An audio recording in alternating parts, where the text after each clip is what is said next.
Hare Krishna, Krishna Krishna, Hare Hare, Hare Rama, Hare Rama, Rama Rama, Hare Hare.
Hare Krishna,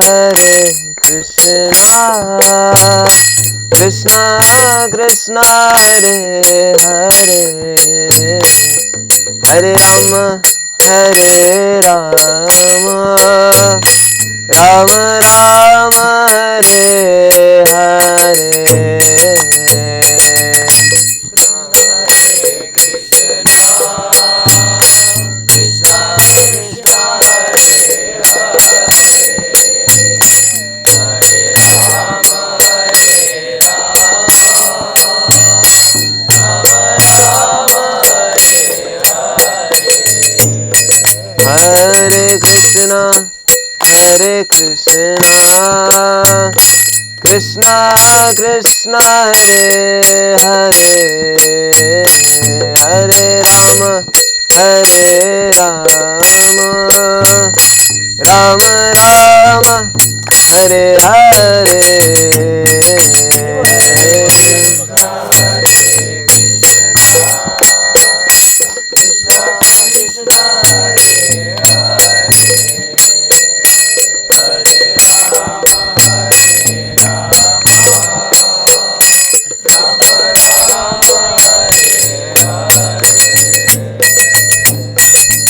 Hare Krishna, Krishna Krishna, Hare Hare, Hare Rama, Rama Rama, Hare Hare.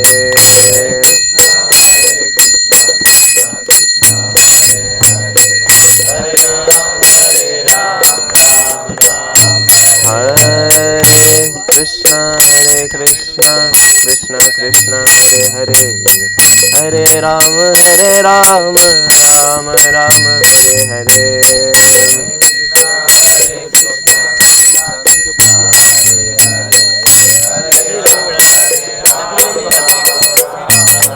Hare Krishna, Krishna Krishna, Hare Hare, Hare Rama, Rama Rama, Hare Hare.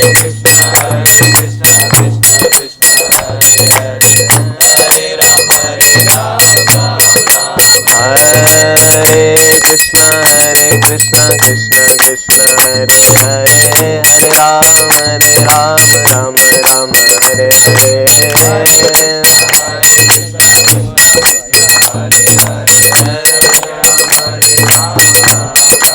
Hare Krishna, Krishna Krishna, Hare Hare, Hare Rama, Rama Rama, Hare Hare. Hare Krishna, Krishna Krishna, Hare Hare, Hare Rama, Rama Rama, Hare Hare.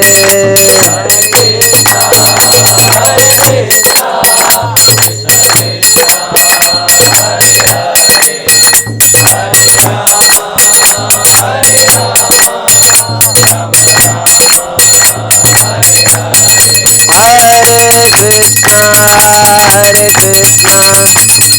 Krishna Hare Hare Hare Rama Hare Rama Rama Rama Hare Hare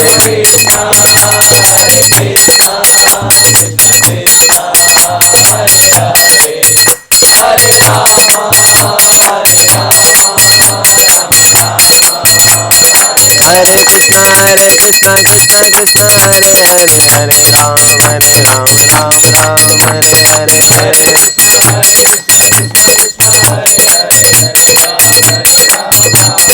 Hare Krishna Krishna Krishna Hare Hare Hare Ram Ram Hare Hare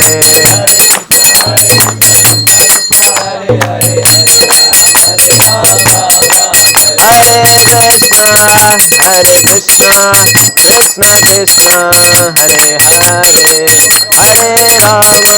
Hare Rama Ram Ram Hare Hare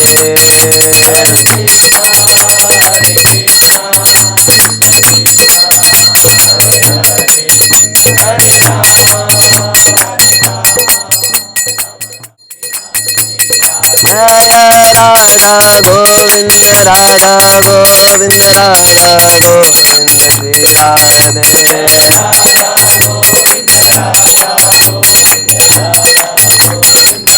Jaya Jaya Prabhupada Prabhupada Prabhupada Jaya Srila Prabhupada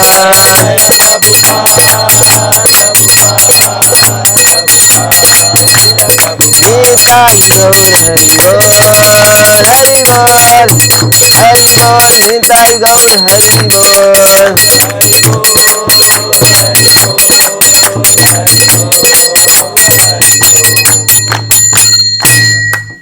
युग धर्म हरिनाम संकीर्तन की जगत गुरु श्रील प्रभुपाद की द्वारका धाम की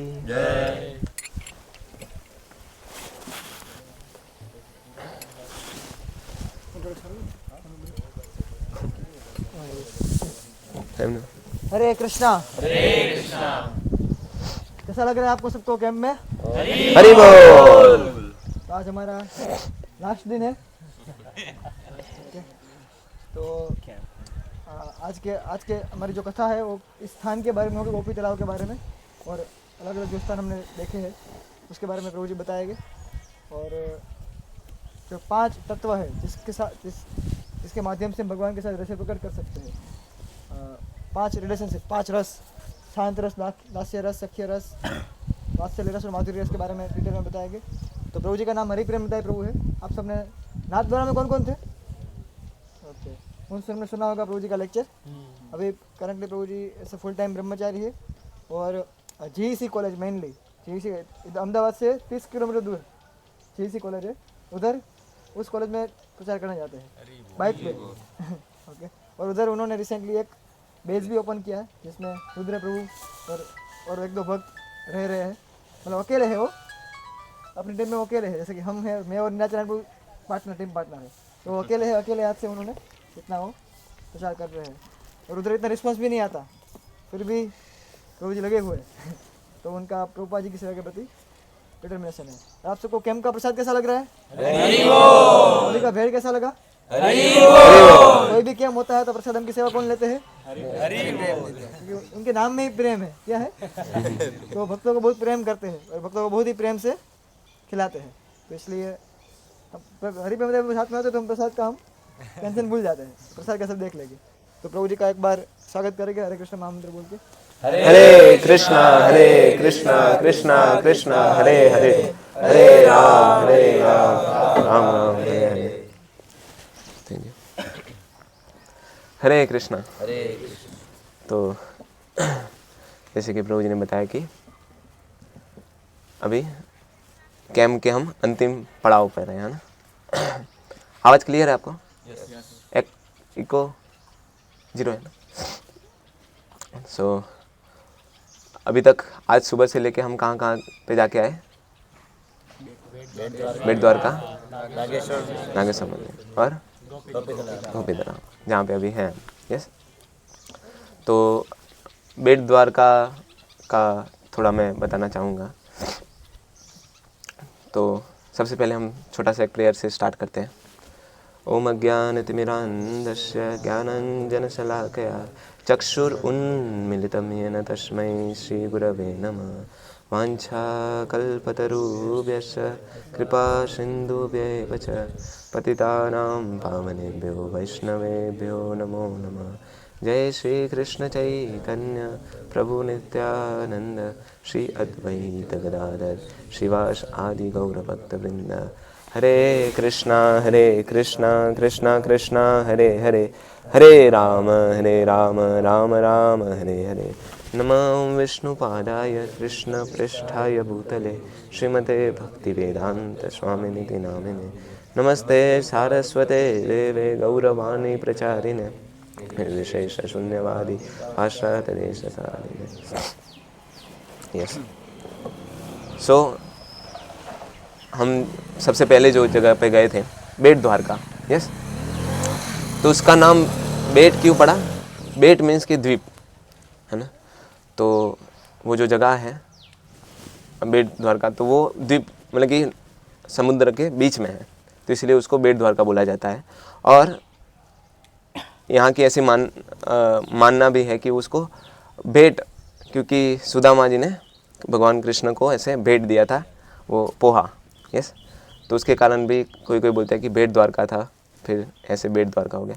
पर authorise वे में उसका बेट मीन्स के द्वीप। और वो जगह अभी जितना जगह बचा है बेट द्वारका में, तो वो रुक्मिणी जी का महल था। बाकी मोस्ट ऑफ जो पोर्शन था वो हमें पता है कि वो अभी दरिया के अंदर है। और बहुत सारे ऐसे साइंटिस्टों ने उसको उसका पुरावा भी दिया है ना, प्रूफ दिया है। तो रुक्मिणी जी का महल है वो, और इसलिए फिर और भगवान भी वहाँ पे ही रहते थे, तो वो भगवान का घर है। और जहाँ पे हम रहते थे अग्रसेन भवन, तो वो जो द्वारका सिटी था, तो वो क्या है, भगवान का ऑफिस था। भगवान वहाँ पे वर्क करने के लिए जाते थे, और ये बेट द्वारका भगवान का घर है।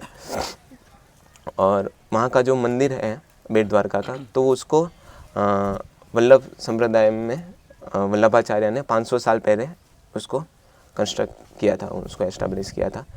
और वहाँ के जो भगवान के जो विग्रह हैं और हमारे द्वारकाधीश जो सिटी में जो थे, उनके विग्रह में ज़्यादा कोई अंतर है नहीं। खाली बस ऐसा बताया जाता है कि जो भगवान, आज तो मेरे को तो हाथ तो दिखे ही नहीं तो ऐसे बताया जाता है कि शंख थोड़ा जो पकड़ा है उसका थोड़ा एंगल में डिफरेंस है ऐसा, बाकी भगवान का विग्रह सेम है। और कोई ड्यूटी पूछ रहे थे कि अलग अलग विग्रहों के बारे में, तो उसको भी हम डिटेल में फिर जान सकते हैं, जितने भी वहाँ पे विग्रह का और डिटेलिंग। तो उस तरह से ये बेट द्वारका का लीला है। और जो नागेश्वर ज्योतिर्लिंग है ना, तो वो 12 ज्योतिर्लिंग में से ऐसा बताया जाता है कि वो फर्स्ट ज्योतिर्लिंग थे जहाँ पे हम अभी दर्शन करके आए। और जहाँ पे भी भगवान का धाम होता है ना, तो वहाँ पे भगवान के धाम की रक्षा के लिए शिव जी वहाँ पे अवेलेबल होते हैं। तो जैसे कि हम कल शाम को कहाँ गए थे, जहाँ पे हमने संकीर्तन किया था, तो वहाँ पे भी भोलेनाथ जी है। तो ऐसे भगवान के धाम का चारों ओर से वो प्रोटेक्शन देते हैं ना, Z+ सिक्योरिटी तो वो उनका शिव जी ने वो ऐसा सेवा लिया है कि मैं भगवान के धाम का वो सुरक्षा करूँगा।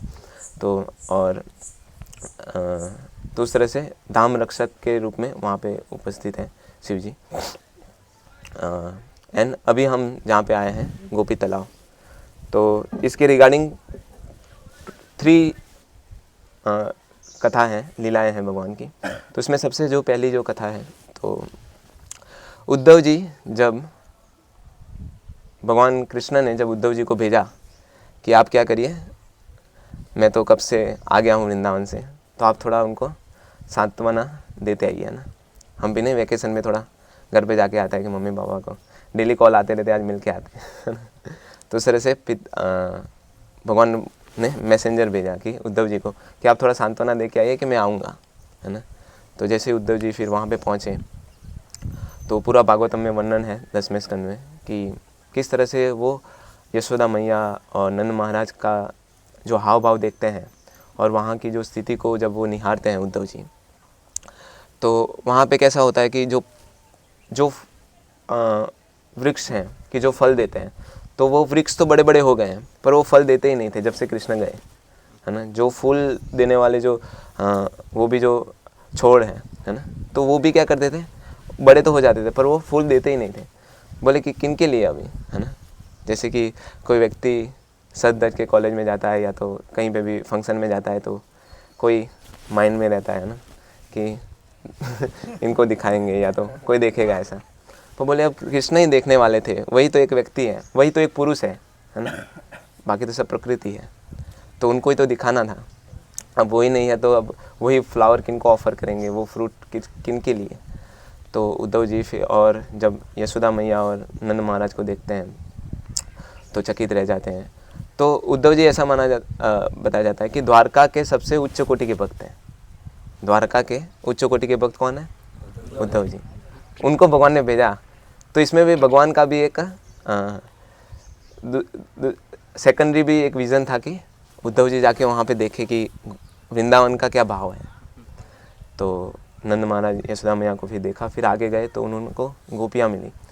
तो गोपियों को जब वो देख रहे थे तो वो तो हमेशा कृष्ण के चिंतन में जो भी करती थी और सारी चीज़ों में ऐसे कुछ एक्टिविटी में ऐसा लग रहा था कुछ चीज़ें रिपीटेडली कर रही थी। गोपियाँ भूल जा रही थी कि ये मैंने किया कि नहीं किया। तो ये सारी चीज़ों देख के उद्धव जी चकित रह गए कि जो शास्त्र का जो निचोड़ है, शास्त्र का निचोड़ क्या है, कुछ भी हम नियम कुछ भी पालन करते हैं तो उसके पीछे का क्या मर्म है कि स्मर्तव्यम सततम विष्णु विस्मर्तव्य न जातुचित, कि हमें 24 घंटा भगवान का स्मरण करना है और ऐसा एक भी पल नहीं होना चाहिए कि जब भगवान का विस्मृति हो। तो उद्धव जी बोले ये तो गोपियों ने तो सार्थक कर दिया है ना, ऐसे तो कॉलेज के लड़के भी नहीं होते हैं, है ना, थक जाते हैं फिर घर पे चले जाते हैं ना शाम को तो फिर गोपियों ने जैसे उद्धव जी को देखा तो फिर गोपियों ने उद्धव जी को बताया कि आप थोड़ा हमें ट्रिक बताओ, क्या चीज़ का, कि हम ये कृष्ण को कैसे भूलें, है ना। तो ये तो और उनके लिए शॉकिंग था कि यार हम जितने भी भगवान के भक्त हैं या तो जो अभी प्रैक्टिसिंग हैं, तो वो हम क्या प्रयास करते हैं कि हम किस तरह से भगवान का 24 घंटा स्मरण कर सकें, और ये क्या पूछ रहे हैं कि कुछ ऐसा ट्रिप दो कि हमें भगवान को भूल सकें। क्या परफेक्शन का लेवल है इनका। और फिर उनको श्रीमती राधा रानी का दर्शन हुआ तो एकदम पतले लकड़ी के जैसे हो गई थी, एकदम पतली, क्योंकि उनको लग रहा था ये शरीर अब रखने का क्या ही मतलब है। पर उन्होंने प्राण रखे थे कि कभी तो आएंगे, कृष्ण बोल के गए हैं तो आएंगे, है ना। तो और फिर श्रीमती राधा रानी को देखा, फिर उद्धव जी बोलते हैं कि वो माहौल देख लिया, फिर उद्धव जी बोले कि अब मैं जा रहा हूँ तो आपके लिए आपको कोई मैसेज भेजना है क्या ठाकुर जी के लिए। तो श्रीमती राधा रानी बोली कि ठाकुर जी इतने सालों से द्वारका में रह रहे हैं, इट मीन्स कि उनको कुछ खुशी मिल रही होगी, है ना, वो खुश होंगे। तो कोई बात नहीं, अगर वो खुश है तो मेरी खुशी उसी में है।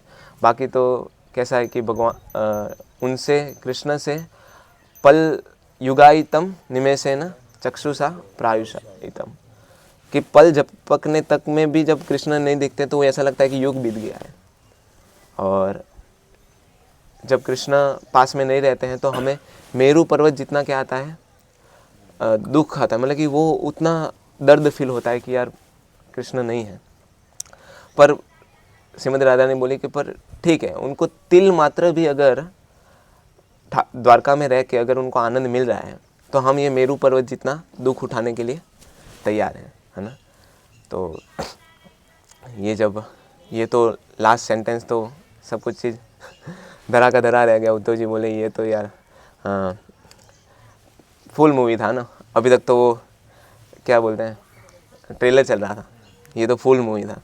फिर उद्धव जी आए, कृष्ण को तो पता ही था कि क्या हाल होने वाला था, जाएंगे देखेंगे सबको। तो उद्धव जी आए, कृष्ण ने पूछा कि कैसा हाल है, क्या बताओ थोड़ा। कुछ नहीं, एकदम चुप्पी, कुछ बोले नहीं उद्धव जी। और फिर उन्होंने बोला कि और यही वो इच्छा करते हैं जब वहाँ पे रहते हैं गोपियों के सामने, तब उद्धव जी एक इच्छा करते हैं कि मैं अगर इसी व्रज धाम में अगर गुल्मलता, अगर एक छोटा सा जो क्या बोलते हैं घास का तिनका रास का तिनका अगर बन जाऊँ तो क्या होगा, वो गोपियाँ मेरे ऊपर से चल के जाएंगी तो वही मेरा जीवन का सार्थकता है ना, क्योंकि this is the perfection of the life, और इन्होंने अचीव कर लिया है ना। जैसे कि कोई बहुत ही बिलियनर मिलियनर व्यक्ति हमें मिले जिसके लिए हम प्रयास करें कि इसके पास इतनी गाड़ी है वो सब कुछ, और उसके घर पे जाए तो जो भी हमने मेंटल कॉन्कॉक्शन दिमाग में सोच के रखा है वो अगर हम देख लेते हैं तो क्या होता है, फिर उससे बात करने में हम थोड़ा अलर्ट हो जाते हैं कि यार इसने तो सब कुछ चीज़ अचीव कर लिया है। तो उस तरह से उद्धव जी का ये भाव था कि यार टॉप मोस्ट परफेक्शन तो इन्होंने सब कुछ प्राप्त कर लिया, कुछ इससे ऊपर तो कुछ है नहीं। तो फिर और वही इच्छा वो कृष्ण के सामने भी व्यक्त करते हैं कि अगर मैं गुलमलता बन जाऊं तो वही मेरे जीवन की सार्थकता होगी। और फिर उद्धव जी ठान लेते हैं कि यहाँ पे कृष्ण भी क्या होते थे, विरह ही होते थे, वो भी कभी कभी राधे हे राधे, है ना। तो भगवान ने फिर ठान लिया कि अब ये गोपियाँ और कृष्ण को मिलन करा के ही रहेंगे हम। तो थोड़ा द्वारका से ये थोड़ा बाहर है अपना, तो यहाँ पे ही उद्धव जी ने प्लान किया कि यहाँ पे कृष्ण को बुलाएंगे और गोपियों को, श्रीमती राधा रानी को, सबको बुलाएंगे। और उन्होंने यहाँ पे दोनों को इनवाइट किया, यहाँ पे कृष्ण और गोपियाँ सब मिले यहाँ पर, और फिर एक प्रेम, शुद्ध प्रेम का आदान प्रदान हुआ, जिसको हम बोलते हैं कि रास डांस, है ना। भगवान ने रास रचाया, और उसके बाद तो ये जो रास डांस है तो हमारे लिए हम कैसे समझ सकते हैं कि जैसे कि इस संसार में स्त्री को पुरुष के प्रति, अथवा तो पुरुष को जो स्त्री के प्रति क्या है, जो खुद को तृप्त करने की इच्छा है, इससे ये तुरंत टोटली विपरीत है, 180 डिग्री है ना। कि इसमें क्या है, कृष्ण को कैसे प्रसन्न करें, और कृष्ण का भाव क्या है, गोपियाँ कैसे प्रसन्न हो, श्रीमती राधा रानी कैसे प्रसन्न हो। जब भी भगवान माखन चोरी करते थे तो गोपियाँ माखन बनाती थी इसलिए कि भगवान आएंगे, खाना आएगा और खाएगा, पर कंप्लेन भी करती थी, वो भी एक रस है। और भगवान भी जाके माखन इसलिए खाते थे दूसरों के घर से क्योंकि गोपियों ने उनके लिए बना के रखा है। तो ये है रियल प्रेम का आदान प्रदान। तो उसके बाद अब डांस के बाद क्या होता है, थकान हो जाती है ना। तो फिर गोपियों ने और भगवान कृष्ण ने सोचा कि अभी स्नान कर लेते हैं। तो जैसे कि हमारा वहाँ पे द्वारका का जो मंदिर है, तो उसको जो पूरा द्वारका सिटी था उनको विश्वकर्मा जी ने पूरा डेवलप किया थे एक ही दिन में। तो तब ये एक समुद्र भी, सॉरी, एक तालाब भी था। तो उसमें फिर गोपियों ने बोला कि ये तालाब तो हमारे साथ फ्रीक्वेंसी मैच नहीं कर रहा है ना। कभी कभी हम जैसे कि इसका जो माइक होता है ना, तो अगर दूसरा माइक लेके आएंगे चालू करेंगे तो वो फ्रीक्वेंसी मैच नहीं होगा। तो फिर तुरंत कृष्ण ने एक दूसरा कुंड का निर्माण किया, और जिसके अंदर गोपियों ने और कृष्ण ने स्नान किया, वो है गोपी तालाब, कि जहाँ पे साक्षात गोपियों ने, गोपियाँ कितनी थी, करोड़ों गोपियाँ थी, और कृष्ण ने जहाँ पे स्नान किया है।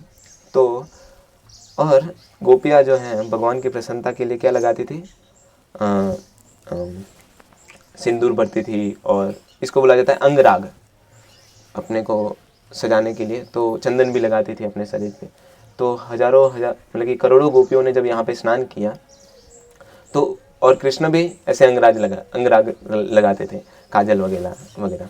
तो वो जब उन्होंने स्नान किया तो वो इसी पानी में सब कुछ धुल गया, और फिर वो सारा जो भी उनका अंगराग था वो यहाँ पे सेटल हो गया, और वही अभी चंदन के फॉर्म में इतने सालों से, कितने साल पहले हुआ था ये लीला, अभी तक है, क्योंकि करोड़ों गोपियों ने स्नान किया था। और अभी जितना तालाब दिख रहा है ना, वो अभी ऐसे टोटली 4 किलोमीटर के रेडियस में था, यहाँ से 4 किलोमीटर के रेडियस में। तो आज भी हम अगर क्लास के बाद अगर टाइम मिला तो हम यहाँ से ऐसे दूर भी जाएंगे ना, तो वहाँ पे मिट्टियों में आप देखेंगे ना, ऐसे लेयर होगा, जैसे कि थोड़ा कटा हुआ दिखता है, वो JCB ने ऐसे कटिंग किया है तो उसमें दिखेगा आपको चंदन ऐसे।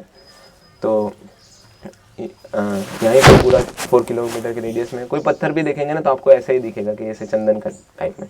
तो यहाँ के जो भक्त निवासी हैं, धाम वासी हैं, तो इसको थोड़ा प्रोसेस करके फिर हमें ऐसे चंदन, तो यही एक ओरिजिनल प्लेस है कि जहाँ से रियल चंदन, गोपी चंदन मिलता है।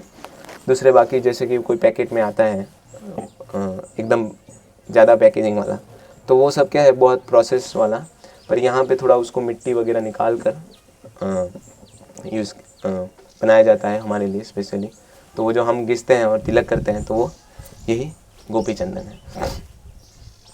एंड ये फर्स्ट था। सेकंड लीला है कि जब भगवान अपने धाम में चले गए, है ना, कृष्ण स्वधाम उपगते, तो जब कृष्ण धाम पे चले गए तो उनके सारे धाम को तो भगवान यहाँ पे हमारे लिए छोड़ के गए हैं, है ना।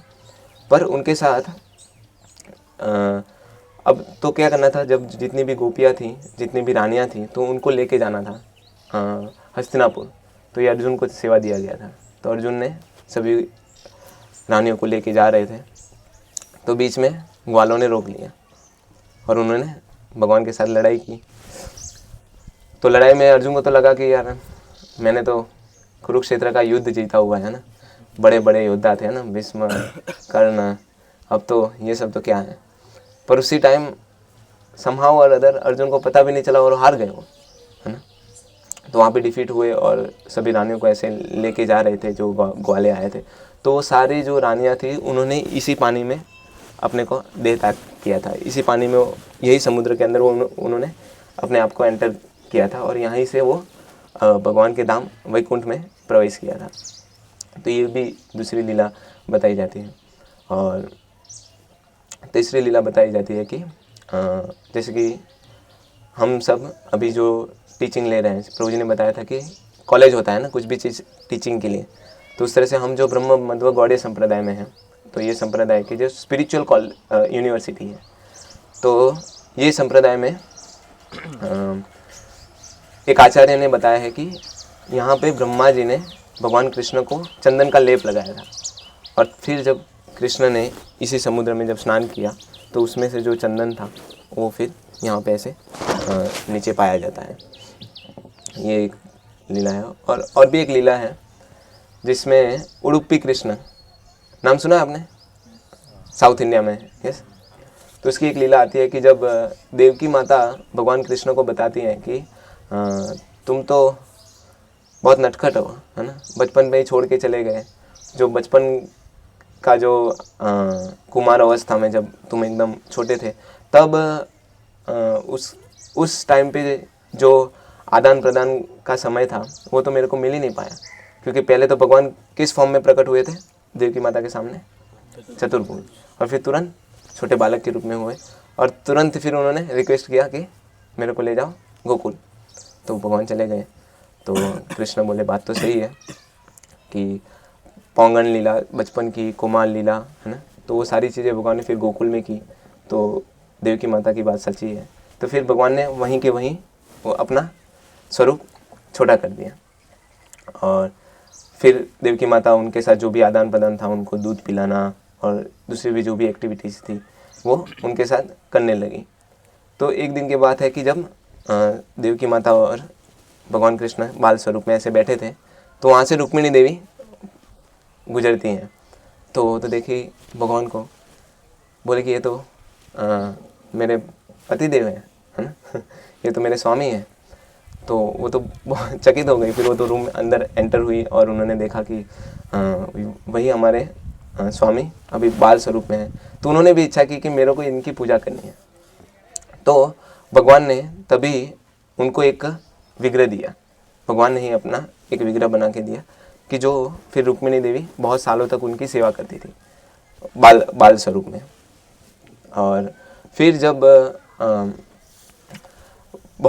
जब भगवान अपने धाम में गए, तब रुक्मिणी देवी भी जब धाम में गए, तो तब अर्जुन ने फिर वही विग्रह को रुक्मिणी वन करके एक जगह है, वहाँ पे उन्होंने छिपा दिया। और वहाँ पे चंदन भी हुआ करता था, तो वहाँ पे ऐसे उन्होंने छुपा दिया। और फिर बहुत सालों के बाद जब एक बार दरिए, तो ये यहीं की बात है, तो एक व्यापारी, बिजनेसमैन बोट लेके जा रहा था। तो उसने जैसे ही बोट के अंदर सारी चीज़ें, उसका जो सामान था वो भरा, तो उसको थोड़ा इनबैलेंस लग रहा था। तो उसने देखा कि क्या मैं ले सकता हूँ। तो तब जो चंदन के पास में जो विग्रह रखे गए थे अर्जुन, तो वो एक पूरा चंदन का ही पूरा ढेर बन गया था। तो लग नहीं रहा था कि विग्रह है, वो लग रहा था कि एक पत्थर ही है।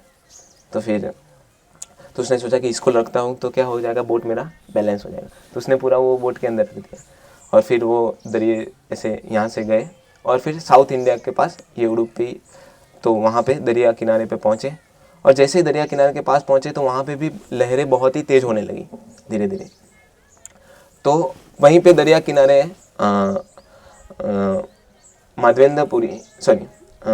माधवाचार्य वहाँ पे खड़े थे। तो उन्होंने जैसे ही देखा कि अच्छा ये बोट ये लहरों से उसको डिस्टर्बेंस हो रहा है, तो उन्होंने ऐसा बताया जाता है कि मध्वाचार्य जो थे वो पवन देव के इनकारनेशन है। तो उन्होंने क्या किया, अपना एक उत्तरी मतलब कि कपड़ा लेके ऐसे वेव से उनको मतलब कि वहाँ का जो हवा था उसको कंट्रोल कर दिया। तो वो बोट फिर बहुत ही अच्छी तरह से वहाँ पे एंटर हो गया और जैसे ही फिर वहाँ पे आया तो फिर वो जो नाविक था, जो बिजनेसमैन था, वो बहुत ही खुश हो गया मध्वाचार्य से और उन्होंने फिर बोला कि आपको मैं क्या दूँ। तो मध्वाचार्य तो वो तो आचार्य हैं, वो बहुत बड़े संत हैं ना। तो उन्होंने बोला मेरे को तो कुछ चाहिए नहीं, पर उन्होंने चंदन देखा तो बोला कि ये चंदन दे सकते हो मेरे को, कि ये गोपी चंदन है। तो फिर उन्होंने बोला कि हाँ ले लो, उसको तो क्या था वो तो बोला ये तो मैंने तो ऐसे ही पत्थर ले लिया था, उसको तो उसका इम्पोर्टेंस पता नहीं था। फिर जब मध्वाचार्य जब उसको लेके फिर आगे जाते हैं, फिर ऐसा बताया जाता है कि आगे जाके फिर वो एक तालाब में, छोटे से ऐसे तालाब में जाके उसको रखते हैं। तो उसी में से ही थोड़ी देर के बाद जैसे ही चंदन वो मेल्ट होता है तो उनको वो विग्रह फॉर्म पूरा दिखता है बाल स्वरूप में कृष्ण। तो फिर उसको वहाँ पे जाके वो स्थापना करते हैं उडुपी में, जो अभी उडुपी कृष्ण है। तो वो कौन से विग्रह हैं कि जिनको रुक्मिणी देवी ने बहुत सालों तक भगवान की जो सेवा की थी, तो वो उडुपी कृष्ण की भी जो ये चंदन, गोपी चंदन से रिलेटेड एक ये लीला है। यस। तो हमने जाना कि द्वारका और वृंदावन, तो अभी हम समझेंगे कि क्या ये द्वारका जो और वृंदावन जो है उस दोनों के बीच में क्या रिलेशन है ना। क्या ये क्या अलग है कि भगवान यहाँ से भाग के आ गए, क्या है क्या। तो ऐसा बताया जाता है कि तो इसको समझने के लिए हम एक सबसे बड़ा फेस्टिवल हम के बारे में सुनेंगे, रथ यात्रा। यस। तो इसके बारे में हम सब ने सुना हुआ है। तो सबसे पहला रथ यात्रा कहाँ पर हुआ था, कोई बताएगा? हाथ उठाकर, हाथ उठा के बताना है। सबसे पहला रथ यात्रा कहाँ पे हुआ था? हाथ उठाकर। नहीं, ऐसा इस्कॉन का नहीं, सबसे पहला मतलब कि सृष्टि में जब से स्टार्ट हुआ तब से फर्स्ट रथ यात्रा कब हुआ है? यस, कुरुक्षेत्र में। हरि बोल। तो इसके बारे में ऐसा बताया जाता है कि जब अमावस्या की रात होती है उस दिन पे कुरुक्षेत्र में एक जगह है, उसका नाम है ब्रह्म सरोवर। तो वहाँ पे स्नान करने का बहुत ही महिमा है। तो उसी दिन पे जब ये ग्रहण का दिन होता है तो सभी लोग वहाँ पे स्नान करने के लिए जाते हैं। तो यहाँ से द्वारका से भी भगवान कृष्ण और बलराम जी सब स्नान करने जाने वाले थे। तो वृंदावन वासियों को पता चला आवाना छे कि अभी कृष्ण आने वाले हैं। तो इसी की तो राह देख रहे थे कि कब वो वहाँ से आए और कहीं पे ऐसे जगह पे हम मिल पाए। तो फिर गोपियों और श्रीमती राधा रानी, नंद महाराज, यशोदा मैया सभी निकल पड़े वहाँ से और ब्रह्म सरोवर के पास में वो सब साथ में मिले। तो वहाँ पे जैसे ही कृष्ण को गोपियों ने देखा, श्रीमती राधा रानी ने देखा, तो वो बहुत ही भाव विभोर में थे, पर आउट ऑफ एटिकेट वो गए नहीं, है ना, अपने स्थान पे ही खड़े रहे। और फिर पर बलराम जी को पता चल गया कि गोपियों की इच्छा है कि भगवान को मिलना है। पर अभी क्योंकि द्वारका से सभी लोग गए हैं और भगवान तो एकदम, द्वारका तो ऐश्वर्य भाव है ना, तो भगवान तो एकदम राजाशाही वेश में थे और उसमें तो कैसे डायरेक्टली इनको मिला सकते हैं। तो फिर बलराम जी ने ऐसे एक सेपरेट अरेंजमेंट किया उनको मिलने के लिए। तो और फिर उसमें जाके फिर श्रीमती राधा रानी भगवान कृष्ण को ऐसे बात करती हैं कि आप भी यहाँ पे वही हैं, कृष्ण ही हैं, और मैं भी श्रीमती राधा रानी, पर यहाँ पे वो भाव नहीं है है ना, जो भाव वृंदावन में है ना, कि हम एक दूसरे की जो इच्छा है, जो आनंद चाहिए उनको, वो देने के लिए आदान प्रदान हम करें। तो फिर श्रीमती राधा रानी बताती हैं भगवान कृष्ण को कि हम आपको यहाँ से ले जाएंगे वृंदावन। तो भगवान फिलोसॉफी बताते हैं। भगवान बोले कि परमात्मा रूप में मेरा जो अंश है, मेरा जो इनकारनेशन है, तो वो तो हर जगह पे व्याप्त है, तो वो तो आपके साथ ही रहता है। भगवान ने इस तरह से बताया, तो मैं तो आपसे अलग हूँ ही नहीं।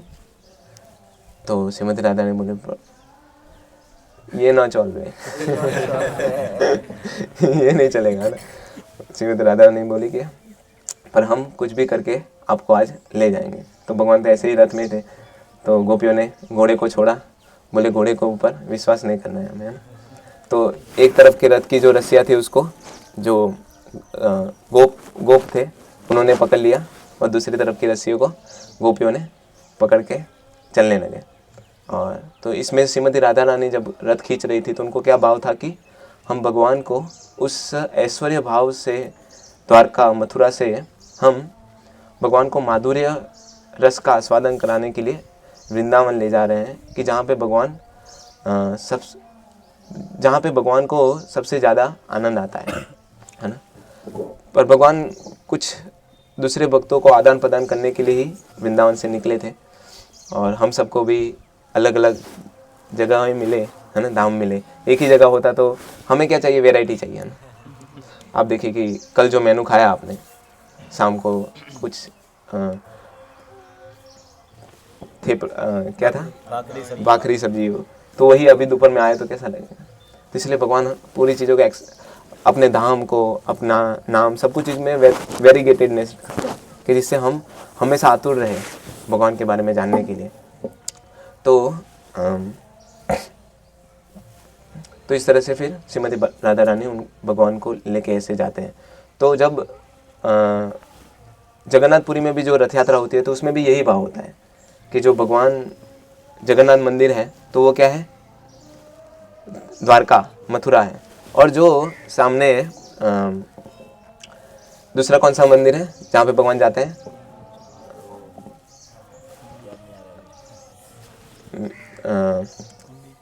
गुंडीचा माता का जो मंदिर है, तो वो है वृंदावन।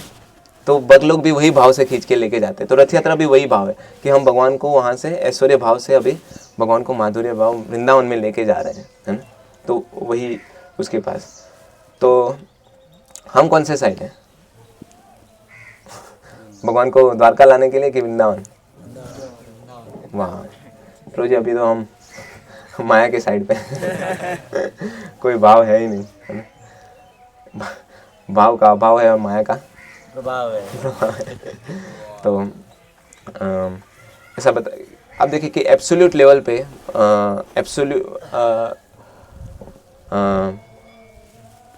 जहाँ पे भगवान के धाम में ये जो पांचों तत्व है, जैसे कि शांत, दास्य, सख्य, वात्सल्य और माधुर्य, ये पांचों एक समान ही है। पर स्पेशली हम जब ब्रह्म मध्व गौड़ीय संप्रदाय की बात करते हैं तो वो हमें क्या प्रदान करने के लिए आए हैं, माधुर्य भाव। स्पेशली रूपानुग संप्रदाय, चैतन्य महाप्रभु का संप्रदाय, कि जिसमें हमें माधुर्य भाव that is the top most. और ये शास्त्रों में भी बताया गया है कि जैसे कि दास्य भाव है, शांत भाव है। तो शांत भाव कैसा है कि जैसे कि ये चेयर है तो वो भी एक सेवा कर रहा है। अगर चेयर नहीं होता तो मेरे को यहाँ पे बैठना पड़ता है या तो नीचे बैठना पड़ता है, पर वो शांत भाव है, उसको मैं अगर इच्छूंगा तो वहाँ चला जाए, तो ऐसा वो उस तरह से ऐसे एक्टिव नहीं हो पाएगा, है ना, जिस तरह से बोलेंगे। पर दास्य भाव में कैसा है कि वो व्यक्ति को बोलेंगे कि आपको वहाँ पे जाके सेवा करना है तो वहाँ पे जाके वो सेवा करेगा, उस तरह से। तो ये शांत भाव है। तो चैतन्य चरितामृत में ये सब बताया जाता है कि जैसे जैसे ऊपर जाते हैं हम, शांत से दास्य, दास्य से साख्य, तो पिछले वाला जो रस है उसका जो क्वालिटी है ऊपर वाले में ऑलरेडी आ जाता है। जैसे कि सख्य रस में जो व्यक्ति है उसको दास्य का जो क्वालिटी है वो उसके अंदर रहता ही है। तो इसीलिए बताया जाता है कि जो माधुर्य भाव जो है भगवान का वो सबसे टॉप मोस्ट है। क्योंकि माधुर्य भाव के अंदर वात्सल्य भाव भी है, सख्य भाव भी है, दास्य भाव भी है और शांत भाव भी है। तो इसलिए this is the top most. And और कैसा है कि भगवान तो पूर्ण ही है, पर there are the degrees in completeness, है ना। जैसे कि हम बोलते हैं ना कि positive degree, comparative degree and superlative degree. तो उसी तरह से भगवान पूर्ण है, पूर्णतर है और पूर्णतम है। तो पूर्ण मीन्स के जहाँ पे भगवान अपनी जो भी क्वालिटीज़ हैं उसको पूरी मात्रा में मैनिफेस्ट नहीं करते हैं और पूर्ण रूप में भी मैनिफेस्ट नहीं करते हैं। तो वो कहाँ पे होते हैं भगवान? जब भगवान द्वारका और मथुरा में जब होते हैं, तो तब वो भगवान अपने क्वालिटीज़ जो हैं जितने भी, उसको पूर्ण मात्रा में उसको मैनिफेस्ट नहीं करते। जब भगवान पूर्णतम, उससे ऊपर, तो उसमें भगवान अपनी सारी क्वालिटीज़ को मैनिफेस्ट करते हैं, पर फुल फॉर्म, मतलब कि कंप्लीट नहीं, ऐसा पूर्ण मात्रा में नहीं। क्वालिटी सारी मैनिफेस्ट करते हैं पर पूर्ण मात्रा में नहीं। जैसे कि आपको लैपटॉप चलाना आता है ना, टाइपिंग करना आता है, पर जनरली तो हम करते रहते हैं, पर कोई देख रहा है कि आप जोरदार कर रहे हो, तो फिर वो व्यक्ति और एक्टिव हो जाता है, फिर उसका थोड़ा 2x हो जाता है ना, स्पीड बढ़ जाता है, क्योंकि नॉर्मली वो उस भाव में होता नहीं, पर जब उसका फॉल सीखो को जब टच करता है तो फिर वो ज़्यादा एक्टिव हो जाता है। तो भगवान के अंदर ये सारी चीज़ें हैं नहीं, पर क्या अलग अलग भक्तों को अलग अलग आदान प्रदान देने के लिए भगवान इस तरह से अपने को एक्सपांड करते हैं। तो भगवान कृष्ण जो है, वृंदावन कृष्ण, तो वो वृंदावन से कभी बाहर आते ही नहीं। भगवान कृष्ण जो वृंदावन कृष्ण है वो वृंदावन में ही रहते हैं, और बाहर जितने भी हम, जैसे कि भगवान यहाँ पे भी आए थे, तो वो क्या है, वासुदेव कृष्ण बोला जाता है। वो भगवान का ही एक्सपांसन है कि जो और दूसरे भी जो भी गोपियाँ हैं, तो वो ही यहाँ पे जो रानियाँ बनी, तो वो यहाँ पे आती हैं, है ना, उनका एक्सपांसन होता है। तो उस तरह से वही है, पर भाव है कि वहाँ पे भगवान कृष्ण स्पेशली वृंदावन में माधुर्य भाव में भगवान सबसे ज़्यादा अपने आप को, भगवान सबसे ज़्यादा प्रसन्न होते हैं, क्योंकि भगवान क्या है, भोक्ताराम है ना। He is the object of the enjoyer, है ना। वो आनंद के, मतलब कि कुछ भी चीज़ ये संसार में अवेलेबल है तो वो उनके लिए ही है ना। एंड तो जैसे कि मैंने बताया कि हमारा संप्रदाय जो है, अगर कोई, तो ये संप्रदाय में जैसे कि बताया कि माधुर्य भाव को दिया जाता है। इट मीन्स कि अगर ये संप्रदाय में रह के, ये यूनिवर्सिटी में रह के, स्पिरिचुअल यूनिवर्सिटी में रह के कोई व्यक्ति भक्ति को सीखेगा और 4 नियम का पालन, 16 माला का जप पूरे जीवन तक करेगा, तो उसको अंत समय में क्या बन जाएगा, वो उसको क्या भाव प्राप्त होगा, गोपी भाव, है ना। तो अभी भाई लोग को क्या बनाना है गोपी भाव तो ये इतना इजी भी नहीं है ना, जो हम समझते हैं, क्योंकि ये टॉप मोस्ट परफेक्शन है प्रभु, समझिए। और हम ऐसा नहीं कि ब्रह्मचारी बन के ही हो सकता है, फुल टाइम हो बन के ही हो सकता है। कॉलेज करते करते भी आप करिए, है ना, पर आपका कमिटमेंट करिए कि 2 माला कर रहे हैं तो एटलीस्ट 2 माला तो हम करते रहेंगे। ठाकुर जी ने हमें कितना दिया, आप देखिए 3 दिन में जो हमें एक्सपीरियंस दिया, और आज का दिन भी है, तो कैसे हम अब 5 मिनट खाली बैठ के सोचेंगे तो भी हम समझ नहीं सकते कि क्या प्रभुपाद जी ने हमें दिया। सारी चीज़ें शुद्ध और जितना बेस्ट हो सके वो उन्होंने हमें दिया है ना। और कुछ चीज़ कमी है तो उसको हमें ये इस तरह से सोचना चाहिए कि मैं इसमें कुछ योगदान दूंगा, आगे जाके मैं ये कुछ सेवा लूँगा, कि जिससे आगे वाले दूसरे जो लोग आने वाले हैं, कि जो भगवान ठाकुर जी की जो भक्ति करेंगे तो उनको दिक्कत ना हो। तो उस तरह से हमें सोचना चाहिए। एंड तो चैतन्य महाप्रभु इस माधुर्य भाव के लिए एक बहुत ही अच्छा हमें नट सेल में एक कंक्लूजन देते हैं कि जो हमारे लिए बहुत ही इम्पोर्टेंट है। तो वो बताते हैं कि आराध्यो भगवान व्रजेस्तनया तद्धाम वृंदावनम रम्या काजी उपासना व्रजबधुं वर्गेण कल्पिता श्रीमद्भागवतं पुराणमलं प्रेम पुमार्थो महान् श्रीचैतन्य महाप्रभुमतमिदं तत्रादरो नाम परम। तो इसमें चैतन्य महाप्रभु बताते हैं कि आराध्य भगवान व्रजेश तनय, कि हमारे आराध्य भगवान कौन है? जो व्रज के तनय है ना। तनय, तनय मीन्स कि 10 से 12 साल का लड़का है ना, तो वो वाले एकदम यंग, उसके ऊपर भी नहीं ऐसा। व्रज के जो 10 से 12 साल के बीच में जो हमारे कृष्ण है, वो हमारे लिए क्या है? वर्शिपेबल है। आराध्य भगवान वजह से तनय तद्धाम वृंदावन, और हमारे लिए वर्शिपेबल धाम कौन सा है? वृंदावन।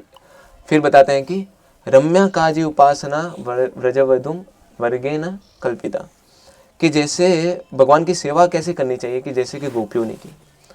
आपने सबने ये लीला सुनी होगी ना कि नारद मुनि एक बार को भगवान सेवा देते हैं कि आपको क्या करना है, ऐसे कोई भक्तों की चरण की धूली लेके आओ जिससे मैं माथे पे रखूंगा तो क्या होगा? हेडेक ठीक हो जाएगा। तो वो मिट्टी किन्होंने दी थी? गोपियों ने। सोचे कि उसके लिए हमें नर्क पे भी जाना पड़े तो कोई बात नहीं है ना। तो जैसे हमने बताया कि मेरू पर्वत जितना भी दुख आ जाए वी डोंट माइंड, पर कृष्ण को तिल मात्र भी सुख अगर मिल जाता है इससे, तो that is the perfection of our life. हमने हमारा लाइफ को सार्थक मान लिया। ऐसा गोपियाँ कोई पढ़ी लिखी नहीं थी है ना तो इंजीनियर थी, ना तो सीए थी आजकल तो पर उन्होंने क्या किया? उनको पता था कि life, human form of life का परफेक्शन क्या है ना। That constant unmotivated love for the Krishna है ना, constant unmotivated love for the Krishna. So that is the वो थी गोपियाँ है ना। तो रम्या काजी उपासना, जैसे कि गोपियों ने भगवान की सेवा की उस तरह से हमें सेवा करना है। श्रीमद तो ये है, तो ये श्लोक में जो ये इंपॉर्टेंट लाइन है कि गोपियों ने जिस तरह से भगवान की सेवा की तो वो टॉप मोस्ट है, क्योंकि उन्होंने इसमें सारी सीमाओं को लांघ दिया उन्होंने कि भगवान की प्रसन्नता के लिए सब कुछ। भगवान रात को जब बंसी बजाते थे तो गोपियाँ ऐसी चीज़ें करती थी, किसी बच्चे को दूध पिला रही है या तो कुछ किसी को अपने बच्चे को नहला रही है, रात को अपने पति को भी खिला रही है। पर जब भगवान बंसी बजाते थे तो सारी गोपियाँ सब कुछ छोड़ के चले जाए। उनको पता था कि ये सब चीज़ कर रहे हैं भगवान की प्रसन्नता के लिए, पर अभी भगवान का इमीडिएटली ये डिमांड है तो हमें वहाँ पे जाना है। और वहाँ पे जब के भी भगवान क्या बोलते थे?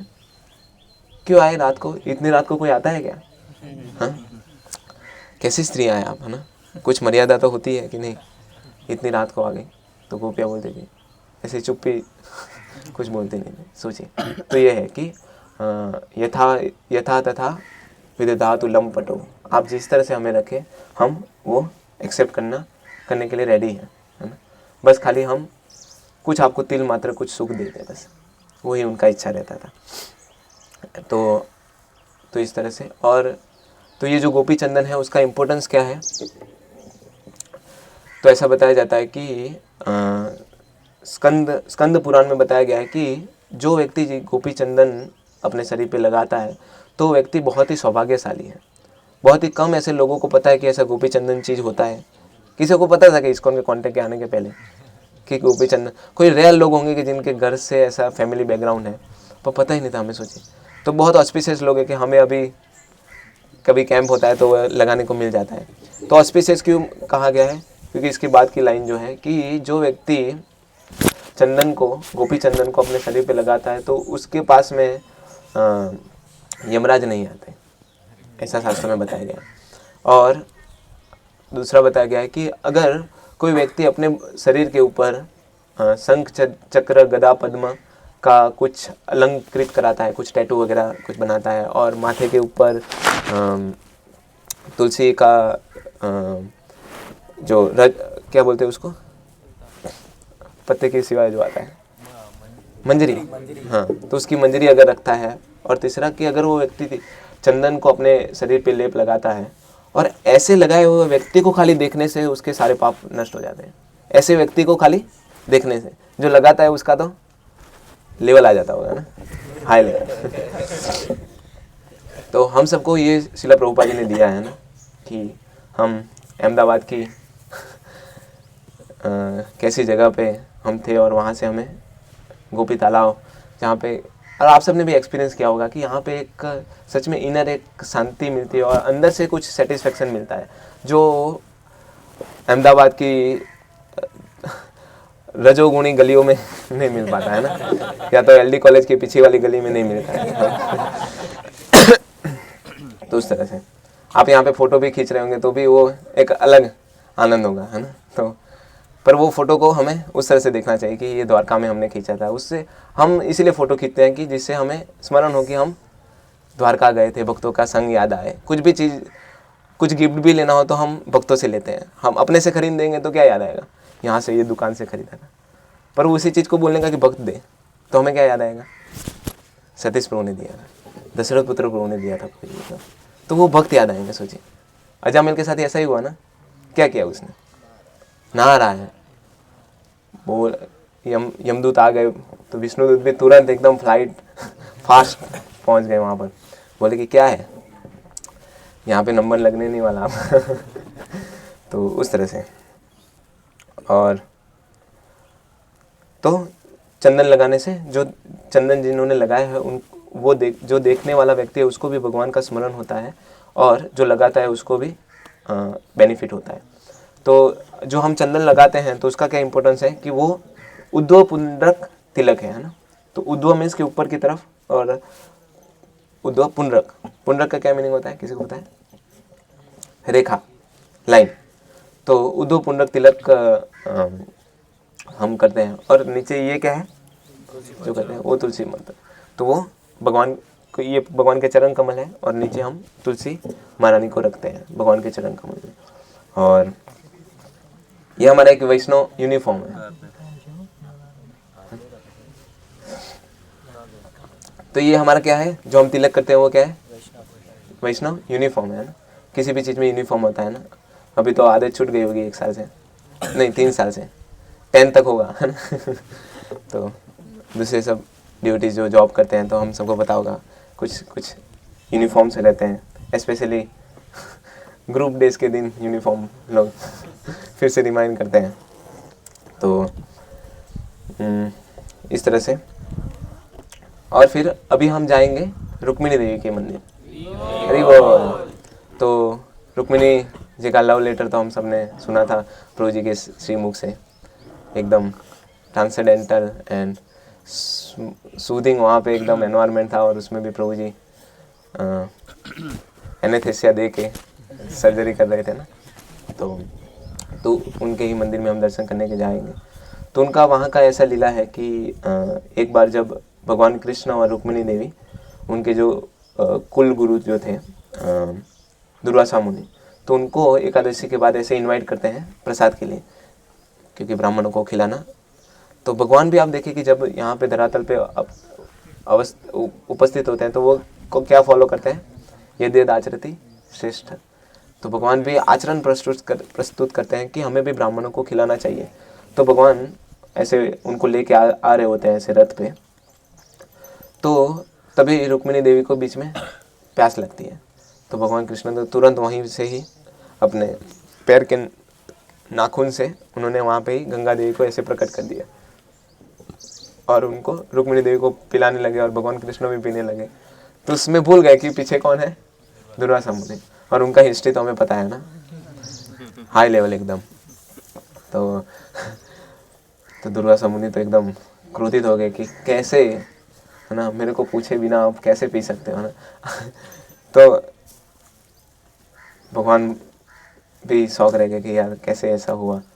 तो ये भी भगवान का लीला ही था, क्योंकि ये भी तो फिर भगवान दुर्वासा मुनि रुक्मिणी देवी को श्राप देते हैं, क्योंकि उन्होंने इच्छा किया था पानी पीने का। तो कि आपको क्या करना पड़ेगा, 12 साल भगवान से वियोग में रहना पड़ेगा। तो इसलिए फिर वो यहाँ से बाहर आके, जहाँ पे अभी मंदिर है तो वहाँ पे अगर पास में ही, वहाँ पे फिर वो रहती हैं 12 साल के लिए। और वहाँ पे भी, और दूसरा भी ऐसा बताया जाता है कि वहाँ पे ही बताया जाता है कि द्वारका में कहीं पे भी मीठा पानी मिलेगा ही नहीं। हर जगह पे ऐसा खारा ही पानी मिलेगा, पर वो जहाँ पे हम जाएंगे रुक्मिणी देवी के मंदिर, तो वहाँ पे ऐसे मीठा पानी का कुंड है, वहाँ पे स्पेशली मीठा ही पानी आता है, तो हम सबको पिलाएंगे। बाकी दूसरे जितना भी रेडियस है द्वारका का, उस सारे रेडियस में कहीं पे भी मीठा पानी अवेलेबल है ही नहीं, खारा ही पानी है, तो वो भी एक इम्पोर्टेंस है। तो उस तरह से। और दूसरा, हम नागेश्वर ज्योतिर्लिंग तो जाके ही आए, एंड मेन है कि यहाँ पे जैसे कि आप आए हैं तो बहुत सारे आप पूछ रहे थे कि हमें चंदन खरीदना है, तो this is the best place. यहाँ से हम एक जगह पे जाएंगे। यहाँ पे क्या है कि इसका इम्पोर्टेंस क्या है कि यहाँ का जो चंदन है ना, उसमें से भगवान का शंख चक्र गदा पद्म का निशान भी मिलता है कभी कभी, तो वो भी उनके पास चक्र वो तिलक रहता है। लास्ट टाइम जयती चरण प्रभु जी को एक यहाँ पे है, उन्होंने दिया था, तो उसके ऊपर परफेक्ट चक्र का निशान था, भगवान के चक्र का, तो उसी से हमने तिलक को बहुत यूज़ किया था साथ में सब ने। तो यहाँ से हम खरीद सकते हैं। और साथ में हमें ये भी याद रखना है कि हमें गोपियों ने जो भगवान की जिस तरह से सेवा की है, तो उस भाव में हमें भगवान को वो भाव प्राप्त करने के लिए हमें अपने आप का बेस्ट लगा देना है, अपना बेस्ट दे देना है। अब देखिए कि हमारे लिए सारी चीज़ें, प्लेट तो रेडी ही है, हमें क्या करना है, खाली बस मन को बिठा के उसको खिलाना है।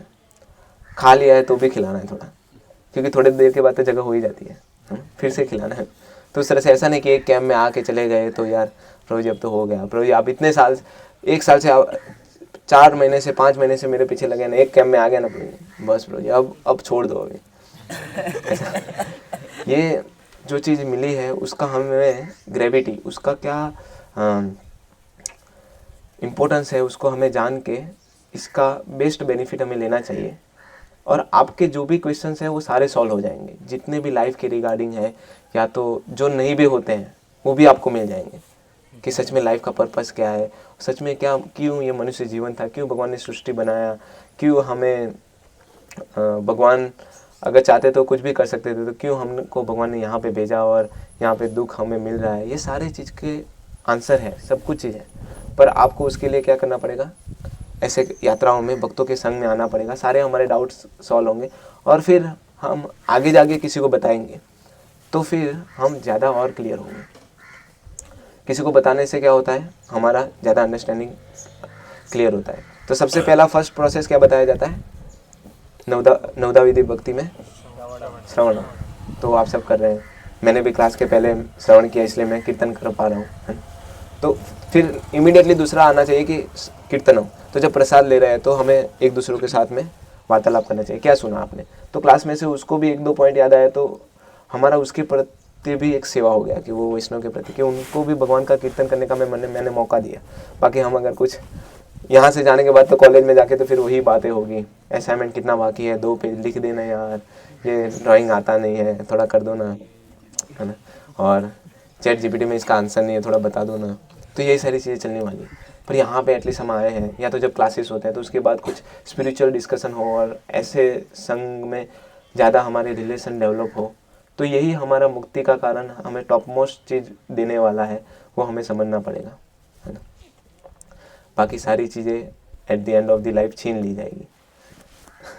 एक महाराज जी का हम फिलहाल ही हम एक प्रवचन सुन रहे थे, तो किसी ने क्वेश्चन पूछा कि संन्यास क्यों लेना चाहिए ऐसा, तो महाराज जी ने बहुत ही इंटरेस्टिंग आंसर दिया। महाराज जी बोले कि आपको अगर बताया जाए, जैसे कि अभी 12:40 हो रहा है, आपको बता दिया जाए कि 1 बजे आपको यहाँ से धक्का मार के हटा दिया जाएगा, तो समझदार व्यक्ति क्या करेगा, अभी चल के निकल जाएंगे ना कि यार 1 बजे निकाल ही देने वाले हैं, तो एटलीस्ट उसके 5 मिनट पहले तो चले जाएगा। ऐसा ढीठ व्यक्ति होगा कि वो 1 बजे तक बैठा रह के देखता हूँ आज, पर उसको पता नहीं कि जिसका जमीन हो तो उठा ही सकता है ना, हम अपना तो है ही नहीं, पर वो सोच ही नहीं रहा, वो बोले कि नहीं कैसे उठा सकता है, हम तो धाम में आए। तो महाराज जी ने बताया कि उसी तरह से एक न एक दिन तो छोड़ना ही है। तो समझदारी क्या है कि अभी छोड़ना। तो उस तरह से, तो पर हमें छोड़ना नहीं है, पर हमारी गलत जो आदतें हैं उसको धीरे धीरे उसको सुधारना है, वही चीज़ को छोड़ना है, तो हम बहुत अच्छे बन जाएंगे, है ना, और वो भक्तों के संग में हो जाएगा। आप आते रहेंगे। आप देखिए कि हमने सोचा था कि ऐसे माला लेके हम घूमेंगे, जब ये सब सीख लेंगे सोचा होगा कि माला ऐसे धोती कुर्ता पहनेंगे, पर हमें पता चला कि यार सही में यही चीज़ जो है वो हमको बनाती है ना, हमको हम बनाती है। बाकी कैसा होता है कि देखिए कुछ भी बहुत ही अच्छा व्यक्ति बन के गया, अच्छा सब कुछ चीज़ है उसके पास, भगवान ने स्किल भी दिया है और वेरी नाइस इंटेलिजेंस ही है, क्लास का CR है, सब कुछ चीज़ है, पर वो पूरा दिन इसी तरह से जीता है कि लोग मेरे को किस तरह से देख रहे हैं। तो उससे अच्छा एक लाइफ है कि यार मैं अपने लाइफ का पर्पस के लिए जीऊँ, ना कि लोग किस तरह से देख रहे हैं। तो आपने वो गधा वाला स्टोरी सुना होगा ना कि दो वो आपने सुना ही है। तो उस तरह से लाइफ नहीं जीना है। सच में मेरे को पता चल गया कि ये पर्पस ऑफ द लाइफ है और ये मेरे को करना है जीवन में। तो बस उसके लिए मैं उस तरह से करूँ कि लोगों को पागल भी ना लगूँ, है ना। ऐसा भी नहीं बन जाना कि घर पे जाके यार तो जी घर पे भी ऐसा ही माला रखेंगे, ऐसा नहीं। बैग में रखो, घर पे जाओ या तो हॉस्टल में रहो तब बैग में रखो, और साथ साथ में जो प्रिस्क्राइब टाइम है 10 मिनट 20 मिनट आधा घंटा उसमें जप करिए। और जो हमारे स्टॉलवर्थ ड्यूटी हैं 16 माला जप करते हैं, तो वो तो एक आगे लेवल पे पहुंच गए हैं, पर स्टिल कॉलेज के जो हम स्टूडेंट्स हैं तो हमको उस तरह से प्रैक्टिस करना है। फिर हमें धीरे धीरे जितना हमारे अंदर शुद्धिकरण होगा उतना ही हमें फील होगा कि सच में यही एक चीज़ जो है वो मेरे लिए है, बाकी तो सारी चीज़ें मैं लोगों के लिए जी रहा था। और एक समय आता है कि वो व्यक्ति को पता चल रहा है कि अब आगे तो कुछ है ही नहीं। कोई व्यक्ति बहुत दौड़ रहा है और फिर एक जगह पे पहुंच के पता चला अब तो आगे कुछ है नहीं दौड़ने का।